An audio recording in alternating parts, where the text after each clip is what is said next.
Okay, so I believe that we're on. We were having some technical issues. My name is Lauren Ornelas, and I'm the founder and executive director of Food Empowerment Project.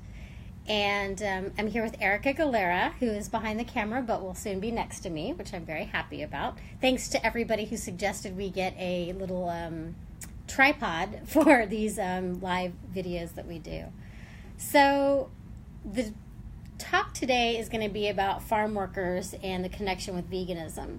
But it would be difficult for me to start this on a day like today without recognizing that is the anniversary of the assassination of Martin Luther King Jr. And for many of us, he's somebody that we learned about after he was already killed. And he is one of the people that I regret not being alive at the same time as. He, like other people, had a very profound impact on me, especially when I went to college and learned more about the civil rights movement, as well as learning about people like Emmett Till. And if you don't know the story of Emmett Till, it's definitely something that everybody should be aware of that happened in this country, and the strength and wisdom of his mother to make sure to get the word out about his murder. I know Erica's like all worried I'm going to have this be very down, but it is a hard day. I'm a fan of Martin Luther King Jr. I'm a fan of the Black Panther Party. I'm a fan of Malcolm X, and obviously, as many of you know, a very big fan of Steve Biko. And I think that this is one of those things where we have something to learn from all of them.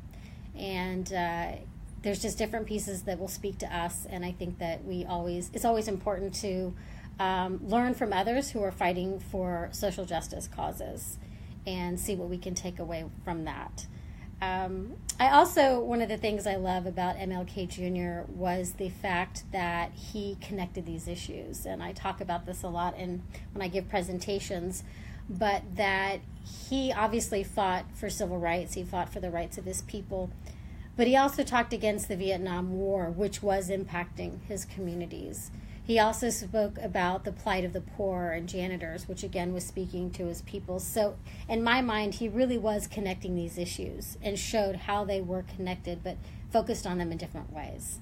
So I will stop with that because I could go on and on about what I've learned from different social justice issues. But the topic today is about farm worker justice. And as a vegan organization, why Food Empowerment Project has one of the 4 parts of our work being farm worker justice issues. This is a series, actually, I should say, that Food Empowerment Project is doing in honor of my 30th year vegan anniversary. And so I'm going to just a little bit of background on me and why this is close to me. One is because I'm a proud Chicana. I'm Mexican. I'm very proud of it. And my mom actually raised me with the knowledge of the Grape Boycott. The Grape Boycott was started by Filipino farm workers. What was Larry's last name? Itliang. He was a Filipino, like Erica, except she's a Filipina. Okay, anyway. They started the boycott, the boycott against grapes, and joined partnership with what was young at that time, the United Farm Workers, with Dolores Huerta and Cesar Chavez. And my mom was participating in the boycott. It took place in the 60s, and then because of basically everything, the farm workers, the way they lived, their conditions that they worked in, and it was kicked off again in the 1970s, and I believe 70s or 80s, and it was then focusing more on agricultural chemicals and how so many farm workers were suffering from different types of cancers, their children having birth defects because of the agricultural chemicals. So I was raised with the Grape Boycott, and my mom's Mexican. My dad was Mexican. So that was part of my upbringing with my mom, who was very aware of these issues and raised me to support that. And when I eventually went to college, I actually went to school with the children of farm workers. I went to St. Edward's University in Austin, Texas, that has what's called the CAMP program, which is a college assistant migratory program, which actually funds children of farm workers to go to college for free for that first year, and depending on how well they do. So I'll admit my ignorance when I knew about the Grape Boycott and Cesar Chavez as I was growing up. But when I got to college, I didn't understand that migrant farm workers still existed. I was under the impression that that was in the old days and that farm workers didn't have to be migrant anymore until a migrant farm worker corrected me in college about it. And then my passion for farm worker justice started. And it's been something that stuck with me ever since, never quite knowing, though, how to do it. As many of you know, I started my first animal rights group when I was in high school in Texas and continue to dedicate my life to animal rights. But during this time, when I was running a previous organization called Viva USA, a strawberry boycott was being started. And I realized that in the materials that my organization was putting out, I didn't want to support or talk about strawberries. I didn't want to talk about grapes because the grape boycott was still going on. And so that was met with some resistance in the animal rights movement. So when I started Food Empowerment Project, I knew that it had to be one of the focal points of our work, is to recognize this connection. And the connection should be pretty obvious, which is that as activists who care about the suffering, and actually I should say two parts. One is as activists who care about not wanting to contribute to the suffering of non-human animals, we too should be concerned about the suffering of human animals, right? That we don't want either one to suffer for our food choices. But also, we as activists and those of us who encourage and want other people to go vegan, we're actually encouraging people to eat more produce. So we have more responsibility to then be advocates and speak out against the abuses that are taking place against farm workers. We are literally encouraging people to eat more produce. So I would like to say that Cesar Chavez accomplished everything, and the United Farm Workers accomplished everything in the 60s and 70s, and farm workers are at a good place now, but I think, as most of you know, could not be further from the truth. And in this current political climate, it's only gotten worse for them. So farm workers, I'm going to just basically go through. Farm workers many are homeless. They could be picking grapes to strawberries, many of whom are homeless. They don't have a roof over their heads. They live along the creeks and the rivers. They live in cardboard boxes. They live in their pickup trucks. They work extreme hours. They work in extreme temperatures and are not really looked after. You have some farm workers who have actually been locked in 18-wheelers in Florida. The Coalition of Immokalee workers there have done phenomenal work to raise awareness and really create change within corporations and the types of tomatoes that they're buying. And that's why we strongly support their campaign against Wendy's right now. If you haven't seen it, we put out an image on our social media talking about that vegans are boycotting Wendy's as well, even their French fries. We do not want to give any money to Wendy's. So the living conditions and the working conditions of farm workers haven't improved as much. They're still being exposed to agricultural chemicals. You have, at least here in the state of California, you have the children of farm workers whose education is actually being impacted by a regulation that exists here. And you have, again, the female farm workers who are exposed to sexual assault, discrimination for not complying with maybe some of the male management. You have farm workers who are crossing over the border. Some of the women are getting on birth control pills before they even cross the border because rape is so prevalent. And you have people in this country who are targeting and I don't even know the right words to use, victimizing, terrorizing the people who are putting food on our plates. The last week or so, a couple, literally a husband and wife were killed fleeing ICE. A lot of farm workers in the state of California have been detained, are being deported. As I'm sure you know, just like with slaughterhouses, factory farm workers, farm workers in the field are threatened with deportation if they try to speak up.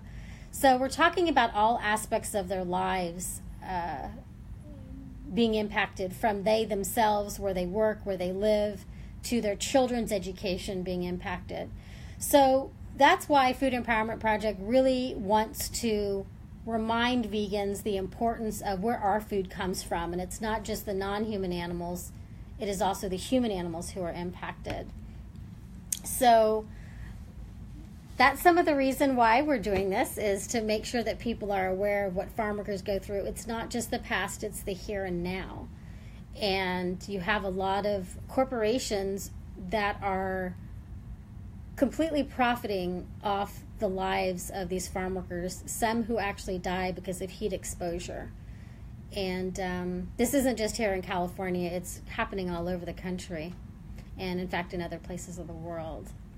So I've been rambling, so I'm going to check in with Erica to see if we have any questions or comments. No questions. Anika writes, Erica's supposed to be sitting here with me. gosh, dang it. All right, guys. Coming on over. So Anika says, this is such a great topic. Tara Halisky, I'm sorry, just says, yes. That's cool. Mark has a question. Okay. How does buying organic produce help farm workers? So it's a good question. I think those of you who are watching or who are familiar with organic milk or organic eggs, it doesn't necessarily mean that the animals are treated any better. It's kind of the same thing with farm workers. And that is that organic means that it's one less bad thing to happen to the farm workers. They're not going to be doused with agricultural chemicals, but it doesn't necessarily mean that anything else is better for them. And I wasn't a very popular speaker at an event where it was a lot of the people from the organic community in the audience, because unfortunately they know this to be true. What's interesting about this is how it makes the farm workers feel. I actually spoke to a farm worker who had been working at a conventional farm and had switched to working into an organic farm. And he felt good about it in one way. He felt proud of it. He was glad he had to put on less protective equipment. But he also talked about how it made him feel bad, that he felt like he was hurting people and that he was doing something that was harmful to others, and that made him feel bad, which is something that I think when we talk about these issues that it's just important to be aware of, is how it makes the farm workers feel when they're trying to make a living. And, if they had the choice, they would much rather not be having potential problems happen to them because of the chemicals, and they certainly wouldn't want to hurt anybody with the chemicals either. Awesome. Hi, Stacy. She says hi to me. Wait, to you? Yeah, to me only. I'm not going to sorry. say hi to you, Stacy. Just me. Hello. Tara writes, since the mistreatment and horrid living/working conditions of farm workers is so widespread, what are some ways to determine ethical sources of... Sorry, it just disappeared. Where'd it go? Probably ethical choices of food to buy, maybe. Let's see if I got that right. See. What are some ways to determine ethical sources of vegan food items like produce? Obviously not supporting boycotted companies like Driscoll, but are there some questions we can ask farmers at farmers markets, etc.? Any lists that name ethical companies? Thank you. So it's a really great question, and when I first started Food Empowerment Project, it was so difficult because I really, really wanted to be able to provide that to people. I wanted it to be like, check the ingredients for if it's vegan, use our list for the chocolate, or make sure, where the chocolate's coming from. And it's not that easy with produce. One is because we all need it. Everybody needs produce. So again, I'm talking specifically about vegans, but obviously everybody, if somebody's not eating all the produce from their own backyard, they have a farm worker to thank for it. So it's just not that easy because we all need it. I think that if you buy tomatoes, which I don't, but if you buy tomatoes, you can go to the Coalition of Immokalee Workers. It's CIWF. Go to their webpage, and they have a list of the partners who are actually buying tomatoes that they have agreed to the Fair Food Program that they've started, which has been incredibly successful. And sorry, I can see myself. It's distracting me. I'm like, oh. All right, back it up. So, this is live. Sorry, people. This is how I am. So they have the companies that have agreed to the Fair Food Program. They also are going to be trying to do strawberries and some other products as well. So I trust their work very easily. I think that what else to do other than that is to grow your own food, which I know I can't even do. I think that it's supporting union when you can. It's not always easy to find the union label. We have information on our website about bananas that we recommend. So that is one. I think bananas is the only other produce that we have at this time. And just definitely I think that more than all, what I decided to do with Food Empowerment Project is to make sure that we support the boycotts called by the farm workers themselves, because if they're not calling for a boycott, doesn't mean that they don't want one, but they're not asking for one. And so the best that we can do is amplify their voices and abide by those boycotts and tell companies why. So Wendy's, this is, of course, a lot of us who are vegans aren't going to go to Wendy's for various reasons, but let them know that you support the Coalition of Immokalee Workers. You can also let Whole Foods and all the other grocery stores that sell Driscoll's berries, let them know why you're boycotting Driscoll berries, and that's because of the boycott and the farm worker call for a boycott from the San Quintin farm workers in Mexico. So those are the two ones that we know right now that farm workers are actually asking for a boycott. I think there might be another one that we're still waiting to hear more information about, possibly taking place in Washington. So hopefully we'll hear back from our Washington chapter about that. And that's kind of like the best that I know what to do, other than saying, at least, if you have the money, buy organic if you can. It's one less bad thing to happen to farm workers. Depending on where you live in the country, whether it be New York or Washington, there's a lot of legislation, in addition to California, that's out there to protect the farm workers. Speaking out against ICE helps the farm workers. So there's other things that can be done that you can help the farm workers. And again, Food Empowerment Project does a school supply drive for the children of farm workers every year. This year, I think it's taking place July 16th through the 27th. If you haven't seen it already, we have a gorgeous video on our website of the school supply delivery that we do. And the adults' faces are blocked out because they are undocumented. Last year, we delivered school supplies to over 400 children. We had families lined up and waiting in line for hours in the hot sun to get the school supplies for their children. So you can donate to the school supply drive by just shipping the school supplies directly to our office. That page on our website should be up soon, and it'll have all the details on how you can help. And again, we do not see this as an act of charity for the farm workers. We see this as us trying to help right an injustice for those who pick our food and who do so much for all of us. They pick food for people around the world. All right, we got a lot coming. Cheryl asks, what can people do to help? So I think we covered that. Anika asks again, it seems really hard to find out how farm workers are treated. Like, I tried to look this up about wineries. If we can't get info about specific farms, how else can we support farm workers? Do they ask for some specific support, legislation around safety or wages? Always. Again, there is almost always, I would say, New York and California legislation regarding farm workers. We do, when we hear about it, post about New York, but we do post about California legislation. So that's a way to support them. And what was the other half? Was that? Let me see. How else can we support farm workers? Do they ask for some specific support? We do the school supply drive because that's what we actually did a food drive for the farm workers once as well, which seems ironic if you consider these are the people picking our food, but they do not have access to the foods. In the labor camp out in California, we work for Center for Farm Worker Families, and they do a lot of work with this particular labor camp. It's located between a dump and a prison, and there's no bus lines going in, and it's far away from any grocery store. So for them, it is hard to access healthy foods, but they actually wanted us to do the school supply drive. That's, again, so much of what these parents sacrifice is for their kids. And their kids, they want their kids not to do the type of work that they do. They want them to be able to succeed and go to school. So I think that anything and everything we can do to help them succeed is really important to do. Okay.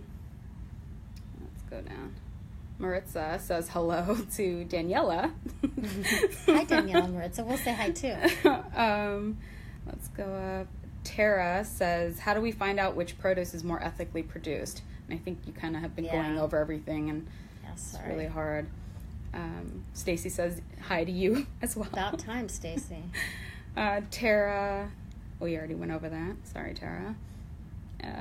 Sam says, how can we find out more about the international produce situation? I live in New Zealand, and there seems to be no info on this. Thankfully, my neighborhood has a local veg co-op starting next month. Oh, that's awesome. Yeah, New Zealand and Australia. Yeah, that's... I just did a talk in Australia and did some research on Farmworker situation there, and it is bad. And, I don't want to pretend. There's like a little island off of Australia. I want to say it's called Maru, but I don't know if that's correct. But there are the same issues going on, and I could send you links to articles that I found. But I've given talks in like different places around the world. It's really bad for farm workers in Spain. It's bad because at least in Australia they're importing, and the workers are coming over from this little country to Australia to do the work, and it's really bad. So I wish I could give you specifics, but my mind is not there right now. But definitely you can contact us directly. I can give you the information. See if it was the same in New Zealand, and hi to all the Kiwis out there. If it's the same in New Zealand as it was in Australia, that they're getting workers from these little islands, and they're being very much abused. So yeah, I think this is just, again, this is like this tricky thing that I had to think through at one point in time, is that food prices, like, do we want produce to be cheap so everybody can buy it? And my answer to that is we need the food prices to be high so that the farm workers are paid right, but we need everybody's living wages and what people earn to be higher too. Right. Sam says Tasmania. I don't know if that is it. And they also say, great, I will, thank you. And Tara writes, are there specific questions we can ask farmers at farmers markets to determine the quality of work/life of their farm workers? What I tend to do at farmers markets, because I made the mistake before of trying to talk to a guy and asking him that question, is I go by the name of this sounds so bad. I tend to look at the name of the farm, and if it's I guess I'll just say Latinx person working, I ask them if they own the farm or not, and then I ask them questions about who owns the farm. So I mostly try to find out who ownership is and go to those who are run by people of color. There's a great, I'm going to forget her name. So in California, for those of you in California, the only good berry company that I know straight up is Swanson, Swanson Berry. And then there's another woman who, if y'all haven't checked out Alba, A-L-B-A, what it is, it's a place that teaches people how to become farmers. And a lot of them are farm workers who learn how to become farmers. And this one woman came out of that program and actually sells her produce now in farmers markets in the Bay Area. But they have farmers from Iran, from Latin America, Africa, everywhere, who are learning to are getting their own plot of land and slowly being successful in making a profit off of it. So it's a really fantastic program. Great. My friend Brenda joined. Hello, Brenda. She says hi. Hi, Brenda, even if you didn't say hi to me. Yeah, no other questions. I did see Mark asked about our school supply drive a little further down, but you covered that. And it will be posted soon, we hope. We confirming our drop-off locations for the school supply drive. But again, people can have them shipped directly to our office. Yes, please join in sharing and supporting. It's a great cause. So I'll just blab for a couple more minutes just about Cesar Chavez and Dolores Huerta if y'all want. And I won't go on and on like I'd like to. But for those of you who don't know, Cesar Chavez was a vegan and Dolores Huerta is a strict vegetarian. We're lucky to have an endorsement of her on our website. And again, both of these individuals, just like Martin Luther King Jr., really made the connections of these issues. Cesar did it with animals and obviously worker rights. And I'm not going to say anybody's perfect, because top of my right now is issues with Cesar's legacy. But Dolores Huerta is somebody who's fought for everybody's rights and continues to. And we were just listening to an interview that Kamal Bell had done with one of my favorite bands called Las Cafeteras, who's from East LA, and thanks to Melissa for turning me on to them. And they were talking about how because Camus Bell is a black comedian and Las Cafeteras is a Chicano band. Oh, and thanks, Tara, for sending us the link. That somehow they're like, because they talk about political stuff, somehow they are considered like political music or political comedian. And for Food Empowerment Project, we are the way that we are, not because I ever heard or learned or knew of a word called intersectionality. It's because it's who I am. And as people of color, as like Erica has embraced as well, that is kind of like in our DNA to connect these issues. Because Food Empowerment Project, as hopefully most of you know, we also work on the issue of slavery in the chocolate industry and the worst forms of child labor. But there's also something about knowing that by advocating for farm workers is doing our best to fight against an injustice that's happening to them, speaking up for people who we all are indebted to, but also recognizing and figuring out another way to help our communities. Because as people of color, our communities are being exploited and discriminated against in many different ways. And this is a way that we can combine that passion for fighting against injustices with being an activist on food issues. Yeah. Anika writes, do you have a list of farm worker-led organizations across the U.S. that we can support? Farm worker-led. We don't have that list. Mm-hmm. Could we create one? We could try and find a volunteer to help us create one. Yeah, that would be, again, the staff is only Erica and I. I'm not sure if Anika knew that or not. Right. But are you volunteering your time, Anika? Yeah, right. Just kidding, Anika's with our Washington chapter, and she does loads for us. So now it seems like we asked her to say that. No, we didn't. But yeah, that's a good idea. Definitely, as always, that I can think of groups off the top of my head right now. We do have a farm worker page on our website where we refer to some of these organizations. I think it's Gata on the East Coast is one. We know Community to Community does a lot of work in the Washington area with the Sakuma workers. Coalition of Immokalee workers, we definitely support. Center for Farm Worker Families, who we work with, we support.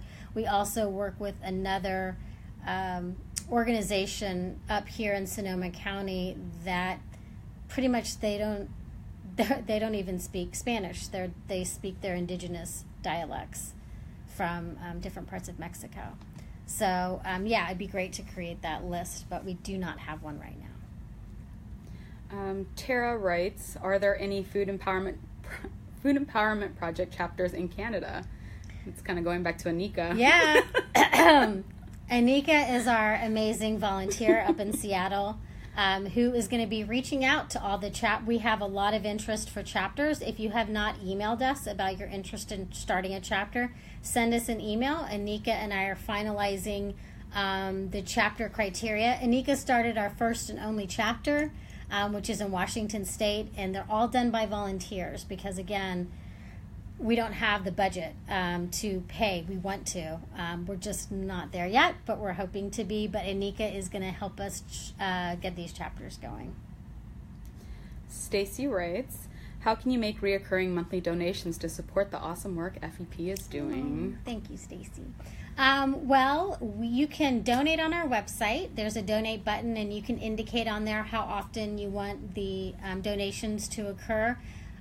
You know, we don't get money from the government for our work that we do on lack of access to healthy foods. We don't get a lot of corporate donations because we're kind of always talking smack about corporations. So we really do rely on individuals who get this stuff And we know a lot of you don't have a lot of money, and we understand that. But those of you who do and who get our stuff and do have a little bit of pocket change you can donate, it goes a long way with us.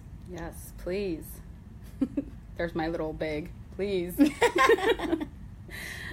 Charles writes, "Hi, Erica." Hello, Charles. Happy 30th vegan... I can never say vegan anniversary. Yay. Lauren. Thank you.